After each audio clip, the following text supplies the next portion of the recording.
Hey, how's it going everyone? Tazen here, and since the release of Kingdom Hearts 3, many people have had time to complete the game and give their thoughts on it, and it seems that there is a large number of people that are seemingly a little underwhelmed or concerned with some things that are lacking or missing from the game. Now, I've recently gotten an update from Tetsuya Nomura that Kingdom Hearts 3 will be getting a DLC update by the end of the year, being a large DLC update, as well as some little ones throughout the year. It appears that this large one will be containing some new story additions, and we know that we will also be getting a critical mode. We're not sure whether that will be coming with the large paid update at the end of the year, or whether it will be coming with some of these small ones throughout the year. But regardless, I feel like Kingdom Hearts 3 is a game that needs many things added to it to become a Final Mix version, much similar to previous Final Mix version games like Kingdom Hearts 2 Final Mix and Kingdom Hearts Birth by Sleep Final Mix. So regardless of all the news, by incorporating some of it into it, here are 10 changes and additions that I believe Kingdom Hearts 3 needs to create the ultimate Final Mix version. Number 1, Kingdom Hearts 3 definitely needs a critical mode to it. This is a game I completed on proud mode without dying once, and that includes beating the super boss at the end without dying at all. It was definitely one that I felt was far too easy throughout, and at times I felt like I didn't really need to learn the moves to the nth degree because I could just let them attack me at some times and parry them. Some ways to create a great critical mode is to have half health, whether that be both at the beginning or even by the end of the game. Same with magic, as well as having things like less attraction flow commands pop up, and maybe it taking twice as long to activate a Keyblade transformation. Number 2, Kingdom Hearts 3 needs better level and ability scaling, and what I mean by that is by the end of the game, or at least by the final boss, you can be around about level 50 or so just by doing a little bit of leveling up throughout the game. But the thing is, even by that stage, that is more than enough, even on proud mode, to complete the game. And even maybe getting up to say level 60, you can beat the super boss with not too much difficulty if you know how to beat him. But in saying that, afterwards, the actual leveling feels like it's not necessarily needed, and with previous Kingdom Hearts games, for example Kingdom Hearts 2, I felt like getting up to level 99 was a must if you want to take on these super bosses in the Cavern of Remembrance, the Organization 13, Data Replicas, or even the Lingering Will. But even throughout this, up until level 99, you were getting new abilities, whereas with Kingdom Hearts 3 it felt like by level 50 you had unlocked all the abilities from the leveling, and then afterwards you were only getting strength upgrades, magic upgrades, AP upgrades. So there was nothing to sort of really give the incentive to get up to level 99 with the exclusion of the trophy for it. So it would be great if Kingdom Hearts 3 could also be scaled in the way that maybe by the final boss you need to be at something like around level 70 or so, and you're still getting abilities at least up until maybe level 75. Number 3, Kingdom Hearts 3 definitely needs more magic spells like from the previous games. For example, stop, slow, gravity. I think it's a must to have some of those to be able to add some more gameplay styles to the game. Move on to number 4, Kingdom Hearts 3 needs more movement abilities, and what I mean by that is maybe the addition of Super Glide,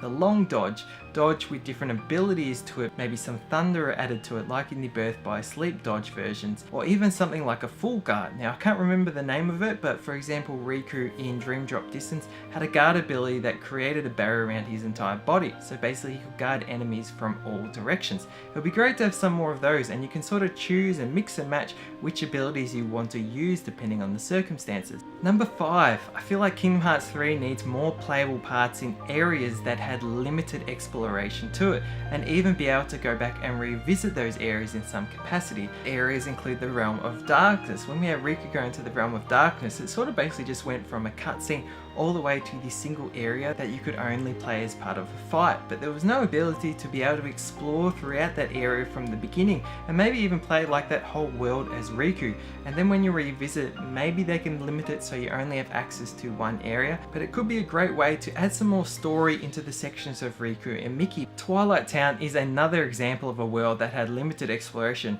Would have been great if we could explore Twilight Town in previous capacities like in Kingdom Hearts 2 and 358 over 2 days, have the sand pit as an option there, maybe even be able to have that little battle arena and have sort of like post-game or optional boss fights there too. Number 6, it would be awesome if Kingdom Hearts 3 would allow certain areas and worlds to be playable that were only visited in cutscenes and were never actually playable in any capacity. This would be great to be able to break up the Disney worlds in some form, as well as tell a lot more of the story that was sort of left out. So some examples, or two specific examples, one being the training area that Axel or Lee and Kairi were in. It would be great if in that world we could, or when they went back to it, we could actually have some playability in that, whether that be as Lee or Kairi. Well, given that area is sort of visited twice in cutscenes, one time it could be you playing as Lee, one time you playing as Kairi, and basically taking you through their training. You can even get a bit of a feel of how they play using their Keyblades, given we didn't even get to see too much of them using their Keyblades in cutscenes. But that would be great because then we could learn a bit more about what's going on with them too, and again make the world a bit bigger, space out the Disney worlds instead of consecutively going through a lot of Disney worlds and then going into the non-Disney worlds at the end. And it would also be an awesome way to add Radiant Garden and go further in depth with the characters from the organization that were always explored in cutscenes in that area, but you could never play it. And another reason that will be awesome, which takes me on to the 7th addition or change that Kingdom Hearts 3 needs for a final mix, and that is the addition of Final Fantasy characters, specifically those from Radiant Garden in the previous games. To be able to have Radiant Garden as a playable area, maybe we could then meet and explore more of the story of those Final Fantasy characters, given they were an integral part of the story in some capacity and were sort of left out in its entirety in this version. And going back to my mention of Twilight Town as a playable area, we could even have Cypher and the gang return in Twilight Town, and maybe you could come into contact with them in the Sandpit area after the game or sometime during the game and be able to fight them maybe as a post-game or optional boss. Now this leads me into the 8th addition I think Kingdom Hearts 3 needs, and that is more post-game super bosses, or at least optional bosses. I felt like that was very lacking, and that's something that can be a staple of the other Kingdom Hearts 3 games. For example, Birth by Sleep, having young Xehanort as a playable super boss, having Vanitas as a super boss you could play against, even having sort of the tournament area where you could verse Ericus's armor, etc. And then going into Kingdom Hearts 2, the ultimate super boss game, having the Lingering Will or the Data Organization replicas. I just thought it was fantastic. Even having Sephiroth as a super boss. It would be great if we could combine the last point and this point, have Sephiroth return again as a super boss, maybe even make that a little bit promotion for the Final Fantasy VII Remake by incorporating Sephiroth's design from the FF7 Remake. But what I think would be the perfect way to incorporate super bosses or optional final bosses in this game is have a portal in Scarlet Egg Kyurem at the end,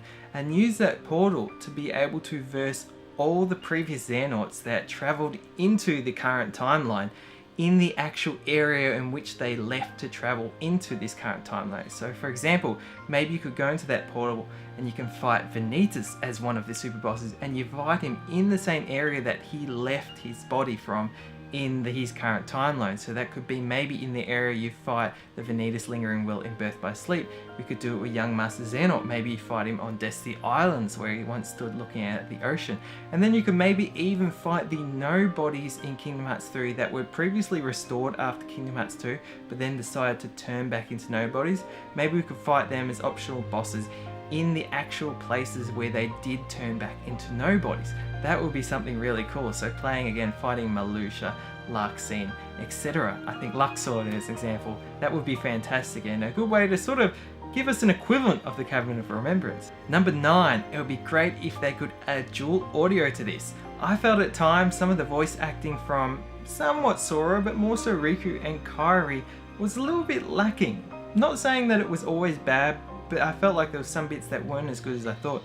Felt like the organization members had fantastic voice acting, but I think it would be great if Kingdom Hearts 3 introduced dual audio so that you could choose to listen to the game in Japanese audio.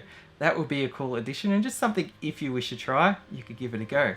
And then lastly, moving on to the 10th and final point that I think would make Kingdom Hearts 3 Final Mix the ultimate package, and that is releasing this as a physical product, much like the previous Final Mix versions. It'd be great not only having that as a physical product, but having everything on the disc. So Kingdom Hearts 3 came out to about 40 gigabytes, 41 gigabytes or so, and not all of that is on the disc. We've got the epilogue, we've got the secret movie for example, and a little bit of minor bug fixes that were incorporated after the release. But if we could get the Final Mix version, everything all on the disc to fit maybe at the 50 gig mark, just under it, so an extra 10 gigs on it, and having everything so that no matter how far into the future you have that entire of the game all playable there on the disc, that would top it off perfectly. But they're just my thoughts on 10 changes and additions that I think could be made to create the ultimate Kingdom Hearts 3 final mix version. Let me know your thoughts below, both on many of the things that I've mentioned, some of your own unique thoughts, and yeah, we can see sort of what could wrap up to create an awesome game, because I think Kingdom Hearts 3 is a fantastic game. It is in itself a game that I'm very happy to have gotten and beaten, but I just felt like it could have had a little bit more, something to give us a little bit more challenge, an extra maybe 5 to 10 hours of story, maybe even another 5 hours of post-game content outside of the little mini-game stuff. Yeah, anyways, thank you so much for watching. Hope you all enjoyed. Hope you all are or have enjoyed Kingdom Hearts 3. And until next video, stay spot on.